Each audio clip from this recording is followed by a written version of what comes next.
Alright, hey guys, so I'm back from PAX East 2012, which took place this past weekend from April 6th to April 8th. And this was my second PAX East that I have attended, and once again, it was a blast. It was extremely crowded this year, though. Man, I tell you, there was so many more people there this year than last year, and it was especially apparent on Sunday, because not only was Sunday, where it's usually not as crowded as Friday and Saturday, but it was also a holiday. But on that Sunday, the convention center was just as packed as it was Friday and Saturday, so needless to say, I was pretty exhausted, especially on Saturday. But I just wanted to first of all say thank you to everybody who came out to the convention and said hello to me when you ran into me within PAX East. I don't know how you picked me out from the crowd, but there were a lot of you, so I just want to give a general big thank you, and it was nice meeting all of you that came up and said hello to me. If you caught me on Friday or Saturday, I was pretty beat, and by Sunday, yeah, I had a good night's rest for Sunday, but it was still crowded as heck. So it was a bit hard to get around to see everything at PAX, and despite spending 3 days there, I didn't get to play everything at all. You know, no one plays everything, but there were a lot of games that I didn't get to play. It was just super crowded, so many long lines for everything. Just moving around the convention itself was hard to do, but it was still a blast. It was great just getting to meet everybody. We had a YouTube meetup on Friday, which was a lot of fun. We were there for like 2 hours just chatting it up with people. And from there, the 3 days, I just basically wandered around the expo hall, checked out some games. So for this video, I figured I'd show you guys some of the stuff I got there in terms of swag, as well as talk about some of the games that I played, some of my favorite games from the show, and then, of course, talk about my favorite game of the show, which I'm going to leave until the end. But let's get started. First of all, Friday, the first place I went to, I got in a little bit early than everybody else on Friday, and I headed to the Sega booth straight away. That's where I went, and I played Sonic the Hedgehog 4 Episode 2. And I have to say, I was absolutely blown away by this game. It's so much better than Sonic Episode 1. They really refined the controls, the way Sonic runs, the momentum, it's all fixed from Episode 1. The game looks beautiful. They've really overhauled the graphics quite a bit. And this time, of course, if you didn't know, you play with Tails. So Tails has a lot of mechanics that he works with Sonic, where on the fly, whenever you want, you can have Tails pick up Sonic. So if you're getting ready to fall down a pit, you can hit the X button, Tails will grab on the Sonic, fly with him. They can combine together sort of as a combined spin dash attack. All in all, though, I'm really excited for Sonic 4 Episode 2, and, you know, Sega's getting better and better in terms of giving Sonic and Sega fans what they want from a new Sonic game, so I'm really excited for that. And then also at Sega's booth, I checked out a game that really surprised me. I had never heard or seen of this game before, and it's from Sega, and it's called Hell Yeah. This is a 2D side-scrolling, I guess you can call it a combination of sort of a puzzle game and a platformer. You play as like this little skeleton rabbit who, his main attack in the game is a chainsaw that is bigger than the rabbit himself, or a blade, basically. And you go around the levels, and it's pretty simple. You have to find enemies that are scattered throughout the level, which is sort of laid out in a maze. Not exactly like a maze, but it's not linear in any way. There's multiple paths that you have to take. Sort of think of it like a Castlevania, Super Metroid type of style. And you have to kill enemies that are scattered throughout the levels, and when you kill them, you open up doors that lead on to the next parts of the level, and then there's bosses. But what really sets this game apart is it's really over-the-top art and presentation. It's really humorous. It makes fun of a lot of other games. The animations and the kill sequences are so over-the-top. Like, when you find enemies, it's not like you just hit them with your chainsaw and they blow up and that's it. Your chainsaw can fill up the whole screen, turn it into a bloody pulp. You can take out a big beam cannon and shoot them that way. Just really fun, over-the-top death sequences. This game really doesn't take itself too seriously, let's just say that. And I had a blast playing this game. Control-wise, everything like that, it felt really good. So Hell Yeah is definitely a game to look out for from Sega. One of the next games that I made sure I played was Steel Battalion Heavy Armor. And this is a game that had a really long wait because the demo itself was like a half an hour. So I made sure I made it over there early in the morning on Saturday to make sure I had a chance to play this game. Because this is the game that will make me rebuy my Kinect. And I have to say, from what I played, it wasn't perfect because the Kinect that I was using was a little bit finicky. It was a little jumpy, which is expected because, you know, you're not playing it in a bedroom. You're playing it in a convention center with people passing behind you. But for those of you that aren't familiar, Steel Battalion, some of you might remember on the original Xbox, was that game with the huge controller, the big mech game with the pedals and the this huge plastic controller with like joysticks and tons of buttons and everything. Well, it's being brought back for the Xbox 360, but it's not just your regular Kinect game. It actually uses an Xbox controller at the same time as the Kinect. So you move your mech around with the controller, but then you also use the Kinect to kind of reach and grab. And, you know, let's say you want to pull down the binoculars or the scope. You have to go like this, pull it down, and then, you know, you aim with the controller. Or let's say you need to hit the, you know, pull a lever to sort of engage your engine or something like that. You have to reach over, and when you're reaching over, the Kinect, it'll show your hand on screen, grabbing the lever, and then you have to pull it back. When I tried it out, it was a little bit finicky. It wasn't perfect, but I'm telling you, this game is quite amazing. It's still got that hardcore feel of the original Steel Battalion.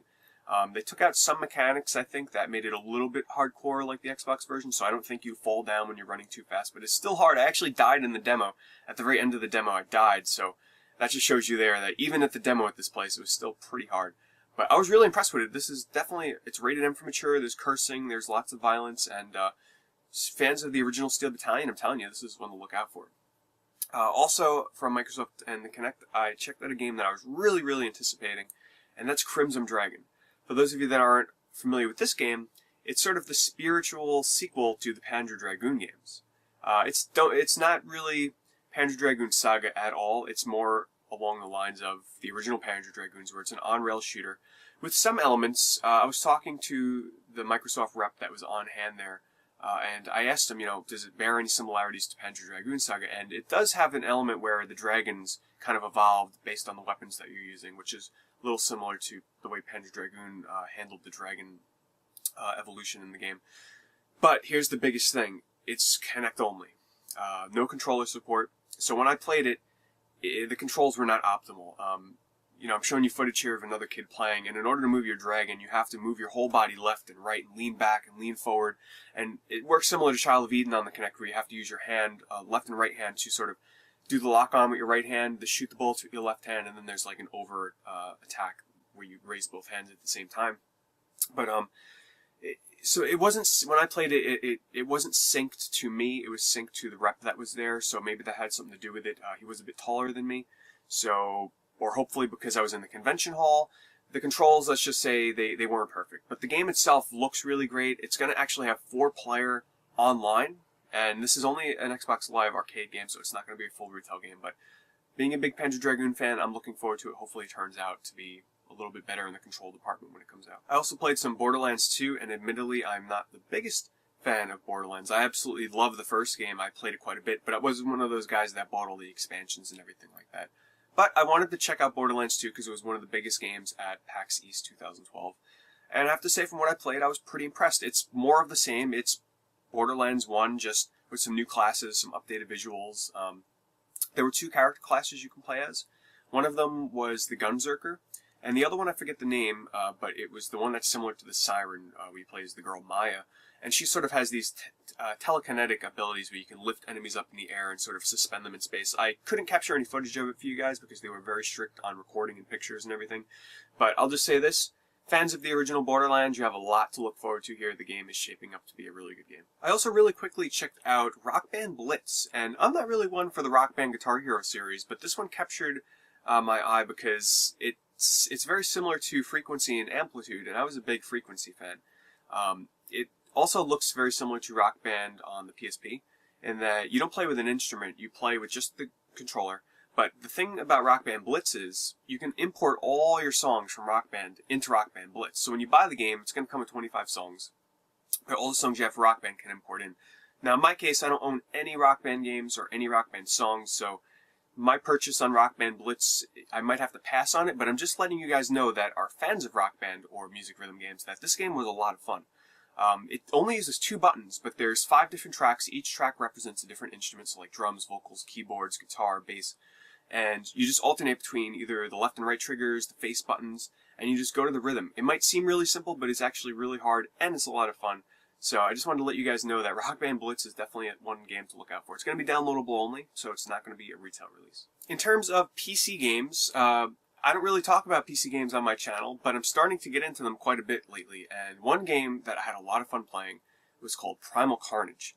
This is an indie game that is, think Jurassic Park meets Team Fortress, I guess you can say, is the best way to think of it.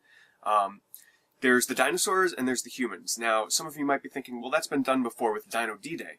But Dino D-Day was terrible. I played a demo of that on Steam, and at least Dino D-Day had dinosaurs with guns on their backs, and it was just out there. It wasn't that good. This one, though, is like pure dinosaurs, no gimmicks, versus humans in first person. When you play as the dinosaurs, you play in third person. You have T-Rexes, you have raptors, you have all kinds of dinosaurs you can play as, and each one sort of mimics a different class. So you have a really speedy class like the raptor, you have like the tank like the T-Rex, and a couple of other dinosaurs. Their names are escaping me at the moment. But it was a lot of fun. It definitely was not perfect. It's still in alpha, I believe, so they're not even into beta phase yet, but it was a lot of fun playing as the dinosaurs. It supports up to 8-on-8, I believe, so you can have like 8 T-Rexes on a team versus all the humans. And I was asking the developers, it's supposedly not imbalanced if you pick all the T-Rexes. They're sort of trying to balance the classes, but man, it was a lot of fun. It was a little glitchy. The controls weren't perfect, but this is a game to look out for if you like first-person shooters on the PC. I also checked out an MMORPG called Tera, and it's sort of in closed or open beta right now. I forget which. I'm pretty sure it's open beta. But I was watching some gameplay of this, and this game really caught my attention. I dabble in MMORPGs. I know I don't really ever mention them on my channel, but I've played Star Wars: The Old Republic, I've played Aeon, I've played Rift, never played World of Warcraft, and of course you guys know I used to like to play Final Fantasy XI. But really what sets Tera apart is the battle system. It's more of like an action RPG set in an MMO universe. We have combos, you have dodges. It's really, the combat is something else, and I can't actually wait to, I have a code for the beta, so I'm going to try it out, see how I like it. But the game looks amazing, and the combat looks like a lot of fun. So if you have the chance to get in the beta, make sure you try it out. Now, there were a lot of indie games on show for the PC and for iOS and for, Xbox Live Arcade and stuff like that. It was very crowded in this area, and I have to say that was probably one of the best places to be at PAX. I always feel that the indie games, when I went to PAX East 2011, that was my favorite area of the show. And at PAX 12, it's really apparent that people love their indie games. There were a lot of retro-style games, 8-bit, 16-bit style games. And one that I really wanted to try is because I was passing by, and I'm like, wow, that game reminds me of Eco in terms of the style. And it's funny because when I was playing, one of the developers was talking to somebody, and they're like, one of my main influences for this game was Eco. So I'm like, this is perfect for me. So as I'm playing it, it doesn't hold your hand in any way. And it's a first-person art-style puzzle game in that it's purely exploration-based. The puzzles are not really so much, pull this block here and put it on this switch or anything like that. It's more of exploring the environments, which are very surreal, very empty, very secluded. You feel alone when you're playing this game. It has a very eerie feel to it. And I was playing with a headset, and I have to say the ambient sound effects and music really adds to the experience. So you can't really get that from watching the video here. But this is my kind of game. This is a PeteDorr game. Like, I was really absorbed in this, and I plan on downloading. You can download the alpha for it, I believe, right now. So you can try it out, and that game is called Kairo. So definitely check out Kairo. It's a very unique, different kind of puzzle game that really is my type of puzzle game. Another game that I tried out again, and I also played this at PAX East 2011, and that was a game called Retro/Grade. Now, this may look like your typical music rhythm game, which in a way it is, but it's got a fun little gimmick to it where it plays in reverse. So the whole story is you're playing a shoot 'em up game, and you get to the end boss, you kill him, and that's how the game starts. And then you go in reverse. So as you're playing this music rhythm game, you're dodging bullets that the enemies were shooting at you coming from one way, and then you're hitting the notes, which are your bullets, which are shooting at the boss, the other way. All in all, it sounds really confusing, but the main concept is it's a really fun music rhythm game with some great music to it, great visual style. And when I played this back at PAX East 2011, I actually had one of the high scores for the game. They were keeping a tally. I think I was ranked I think I was number 13 or something like that. So I had a lot of fun with it. I'm pretty sure it's only confirmed for the PC right now. I could be wrong if it was coming to any other platforms, perhaps PSN as well. But if you're in the music rhythm games, Retro/Grade is definitely a game to check out. Now, I never played this series or this game, and that's Shank. But the developers were on hand to show off one of their new games, and one thing that really stands out from this developer is their art style and just how smooth and really good looking their games look. And this game is Mark of the Ninja, and I did not get a chance to play it, but I passed by the booth a couple of times and I was watching people play, because every time there was always someone there, and the developers were kind of walking them through it. But I was watching this game, and it's like a stealth ninja game, but it's not like any old stealth game where this game has a really unique art style. It seems to it's like a linear, from what I've seen, a linear Super Metroid, once again Castlevania game, in that it is linear, but there are multiple branching paths that don't stray too far. So it's not like this huge overall map, but there are different paths that you can take to kill the enemies that are on screen. So there might be a guy that you have to sneak past or kill, but there's multiple ways, multiple paths that you can get to him to kill him. And the kill sequences and animations in this game are just so over the top. The animation in this game is excellent. And the really good thing about this game is you can tell when you're in cover. Most stealth games, you can't really tell when you're not in cover. This game gives you a clear indication when you're in the shadows and when you're not. And when you're in the shadows, you're not going to be detected. Overall, though, I'm really looking forward to giving Mark of the Ninja a try when it comes out. And when I headed over to the Nintendo booth, I did get the chance to play a couple of 3DS games, one of which I was really looking forward to, and that is Mario Tennis Open. That's coming up pretty soon, I think in the next month or two. And it's going to support 4-player online. It's been quite a long time since I played a Mario Tennis game, not since the N64 days. And from what I played, it was a blast. The mini games that they include are they were really fun. One of them has a classic Super Mario Brothers stage scrolling, and you have to hit the tennis ball and hit the enemies and hit the blocks, and it was a blast. I also played some multiplayer on that. Also, I tried out Spirit Camera, which just released for the 3DS. It's a new game in the Fatal Frame series, and the really fun thing about this is it uses the gyroscope in the 3DS in a really fun way. So it's actually on rails, and you have to move your entire 3DS around to act as the camera, and you see the ghost that way and everything. It seems interesting. I'm probably going to wait, though, until the price drops a little bit on it, but it's definitely another interesting entry for the 3DS. Also, at the Square Enix booth, I got a chance to play 2 3DS games, one of which is Heroes of Ruin, and that's going to be the 4-player online hack-and-slash dungeon crawl game. And I have to say, I was a little worried about this game before I played it, but man, this game is jam-packed with quests and abilities and skills for your characters and customization for your characters. You can design the way they look. All the armor you equip affects the way your character looks. The skill trees are really in-depth. I was taking a look at that. And the graphics seem really good. My only complaints is that the camera seemed a little bit zoomed in too much, and the characters are constantly blabbering as they're attacking during battle, so that might get to be a little bit annoying. But 4-player online with built-in voice chat on the 3DS for a dungeon crawler, that's my kind of game. And lastly, I've saved my game of the show. So of all the games that I got a chance to play, this is the one I like the most, and I can't wait to get my hands on this game when it finally comes out. And it's for the 3DS from Square Enix, and that is Final Fantasy TheaterHythm. Wow. This is like a match made in heaven. If you're a Final Fantasy fan and you're a music rhythm fan, this is like the perfect game for you. I was blown away by how awesome this game is in terms of fan service. What Final Fantasy Dissidia did for Final Fantasy fans of fighting games, TheaterHythm is doing for Final Fantasy fans of music rhythm games. So essentially, it's broken down by almost every main story game in the series. Final Fantasy 1 through 13, including 11. Every game is represented, and you can play multiple different songs from within those series. And there's different gameplay modes. As you're traversing the world map, you're playing a music rhythm game to traverse the world map. If you play a boss battle, you have multiple team members, which I'm not sure of the mechanics of how they level up and get skills or anything like that, but you have multiple team members, and you fight these bosses in like these really epic hard battles against, all different bosses from the Final Fantasy series. It's so awesome. I played a song from Final Fantasy IX as well as a song from Final Fantasy... Oh, I played Man with a Machine Gun from Final Fantasy VIII, the boss battle, for that. And, well, you play a boss battle with that music in the background. And it was so awesome, playing a music rhythm game to that song. It's got, like, little chibi characters. The design is just awesome. I have to say, guys, this game, oh, I can't wait. It was so much fun. I played it on hard difficulty because the first song I played it on easy. It was a bit too easy. I played it on hard, and that was, like, perfect for me at the time, getting accustomed to it. Just challenging enough. But the way you play is pretty simple. You just tap, swipe in directions, and hold and move the stylus to sort of match the wave line that is going on screen.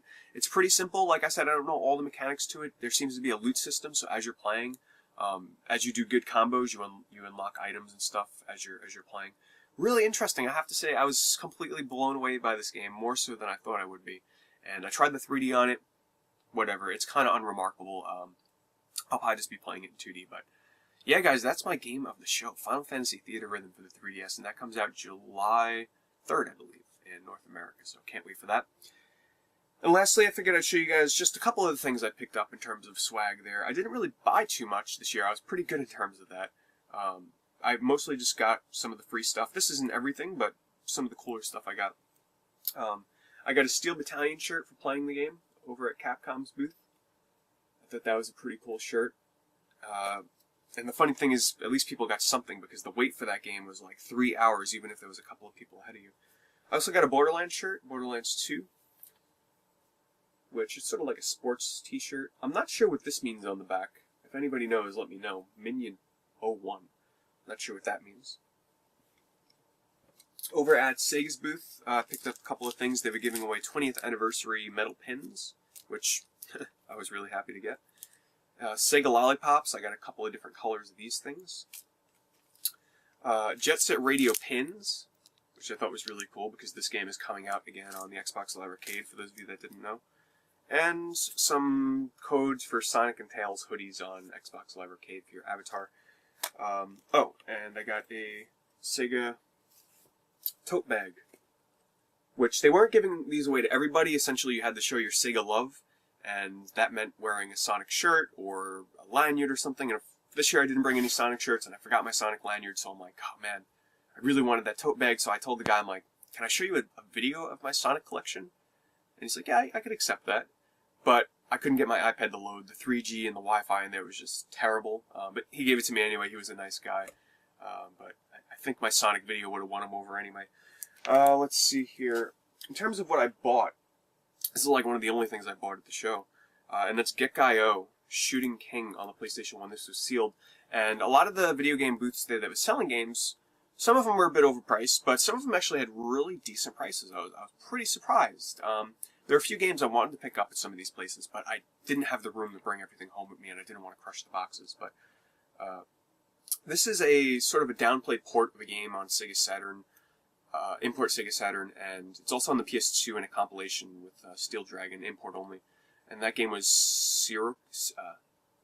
Surikyu? I forget the exact spelling on it, but it's a shoot 'em up that was only released in Japan. And this is the port to the PS1 that sort of has, I'm pretty sure the music isn't as good, or the graphics are downplayed, or something about it isn't quite as good as the originals, but I got that. Also from Square Enix, I got excerpts from Final Fantasy Dissidia soundtrack, so that's pretty cool. I got a couple other things. I got some Xenoblade posters and Diablo 3 posters, but I got those all rolled up in a poster tube right now, so I don't want to take those out.